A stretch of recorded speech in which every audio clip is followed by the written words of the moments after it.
Oi galera, a gente está na 5ª edição da nossa Escola 2414 e esse é o César MC, a gente vai saber mais sobre o testemunho dele hoje.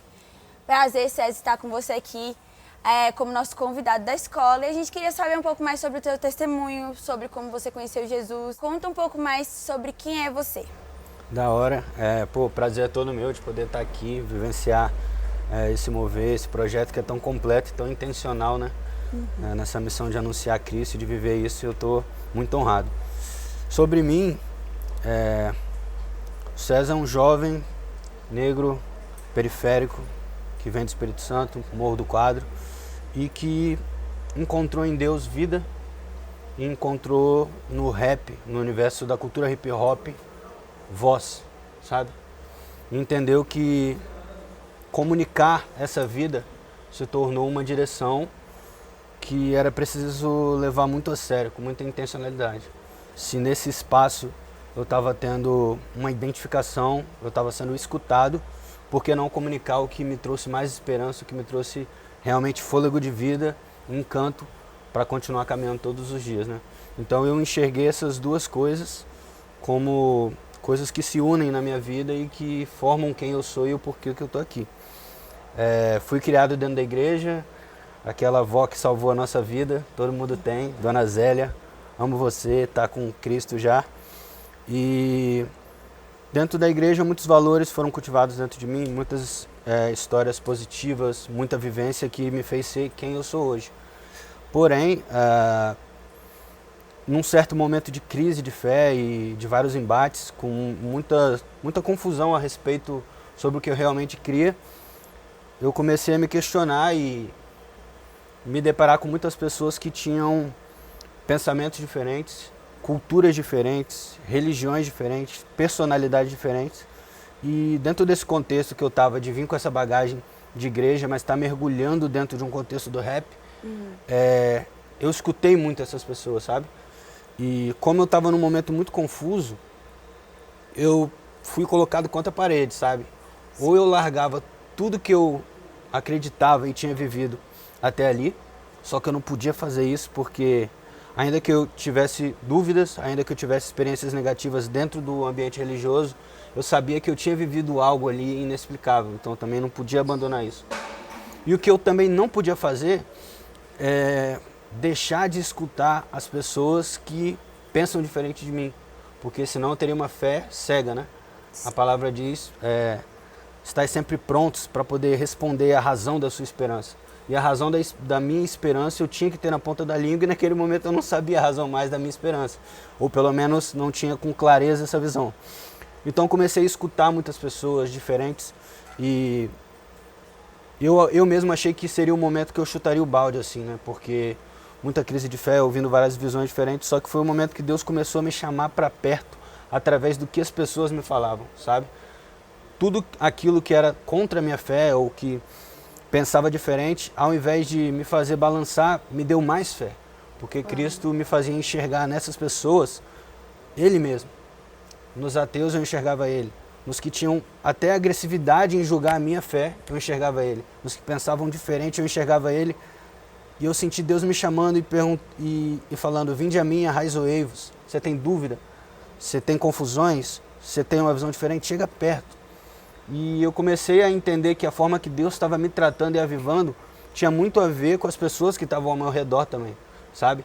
Se Deus me encontrou num momento de crise, num momento de questionamentos, por que não eu estendo essa graça às pessoas que também podem estar com alguns questionamentos?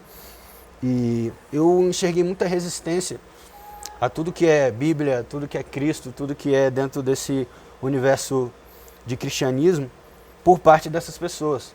Só que Jesus me mostrou muita sinceridade em tudo que elas falavam, até mesmo no que eu penso diferente, sabe?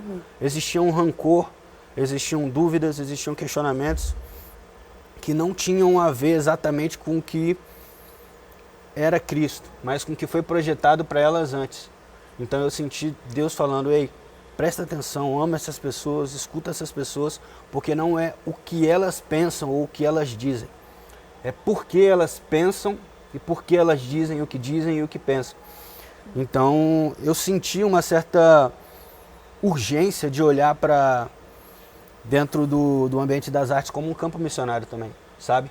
Eu amava aquelas pessoas, eram pessoas que me receberam com amor, ainda que pensasse diferente, pessoas que eu fiz amizades incríveis, e eu carregava uma coisa que era tão boa, que eu ficava me questionando por que isso soa tão mal. E aí acabava sempre desaguando de como isso foi apresentado para eles. As pessoas rotulavam Cristo pela pior experiência que eles tiveram dentro da igreja. Rotulavam Cristo pelo escândalo do pastor X que eles viram no noticiário, nos noticiários.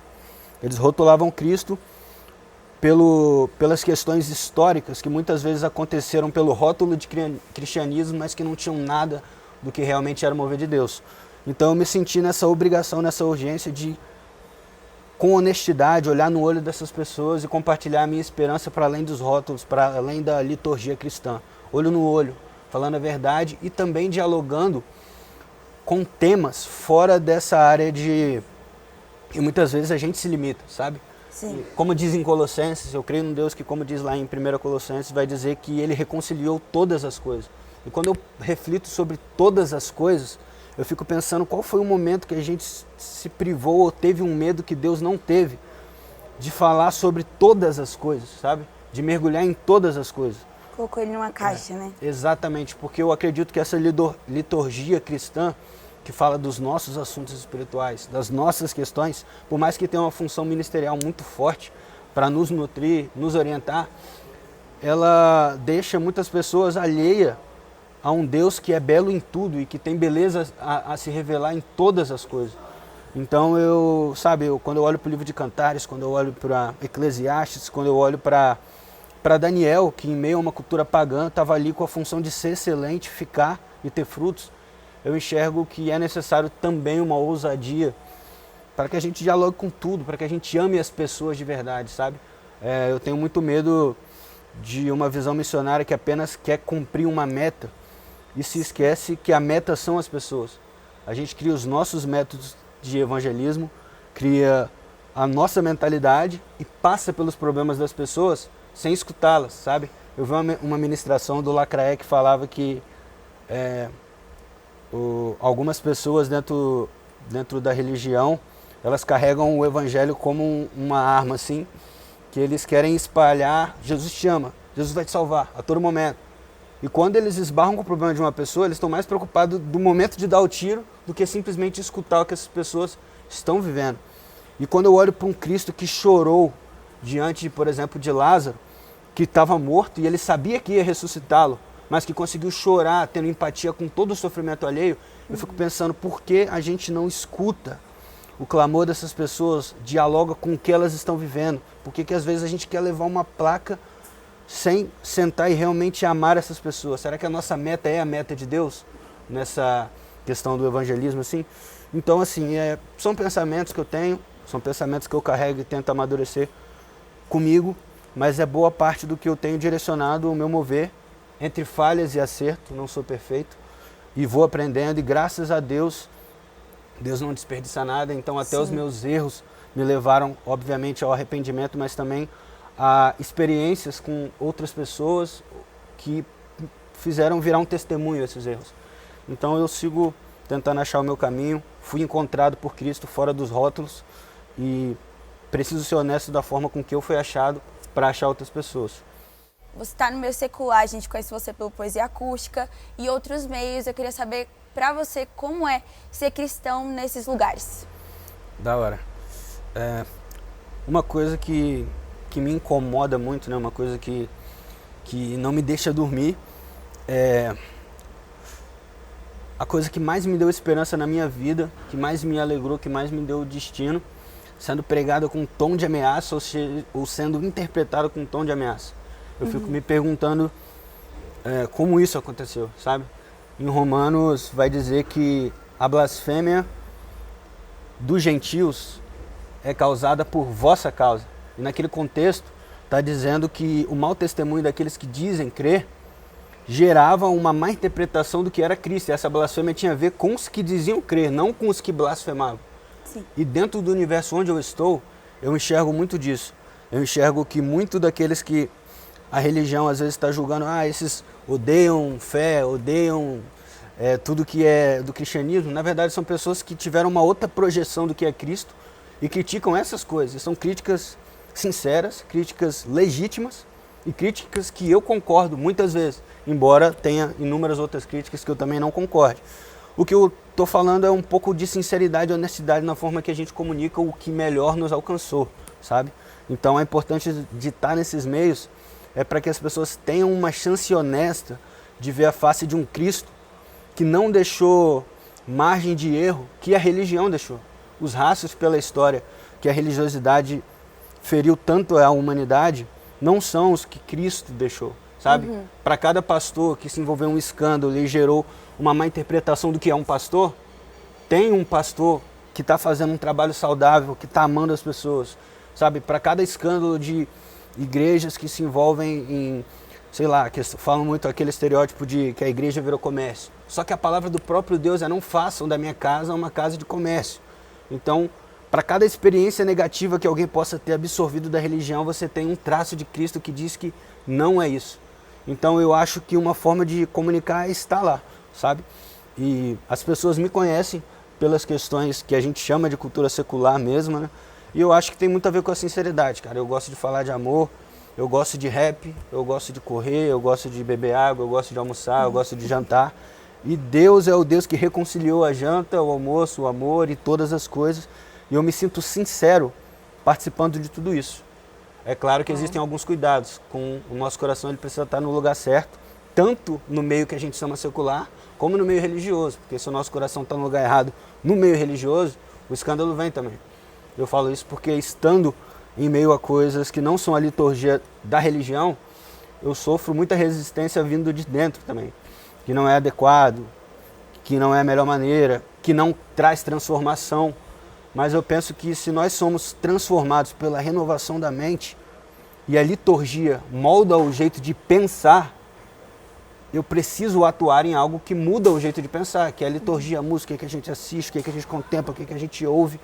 Então eu não quero estar alheio a isso, sabe? E eu amo o que eu faço, eu amo rap, eu amo a vida, e eu vou falar de muitas coisas, talvez eu erre em muitas coisas, mas eu vou tentar ser assertivo naquilo que Deus revelou a mim. E eu também queria saber, para você, qual a importância da Escola 2414 para o nosso país hoje? Da hora. Cara, uma coisa que eu estava conversando muito com a galera aqui é como que é completo a maneira que foi pensada toda essa missão, sabe?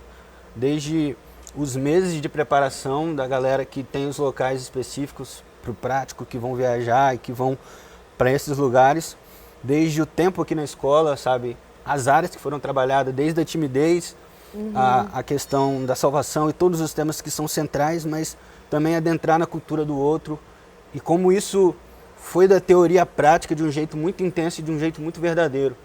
Eu acho que o que me encanta e o que eu enxergo de tão relevante da Escola 2414 para esse tempo é a forma que foi feita de forma completa, sabe? A intensidade, porque muitas vezes a gente vê moveres se iniciarem, né? E a gente fica tentando entender qual o resultado prático disso. E aqui é muito notável que são pessoas que levam isso muito a sério, pessoas que querem mergulhar na profundidade, mas querem enxergar na vida prática como isso se aplica. Eu estou encantado com isso, eu estou aprendendo muito com isso, muita gente mesmo, e eu acredito que a gente vai ver muitos frutos disso aí, sabe? Já estamos vendo, na verdade, né? Quero te agradecer por tudo que você tem feito pelo nosso país. Você é de total relevância. Eu vejo pessoas falando sobre você. Ele é diferenciado, ele faz batalha sem xingar. Ele ganhou o nacional sem precisar fazer o que os outros faziam. Só por estudo, só por temor mesmo a Deus. Então eu te agradeço também pelo tempo que você deu pra gente. E é isso. Muito obrigado, foi uma honra.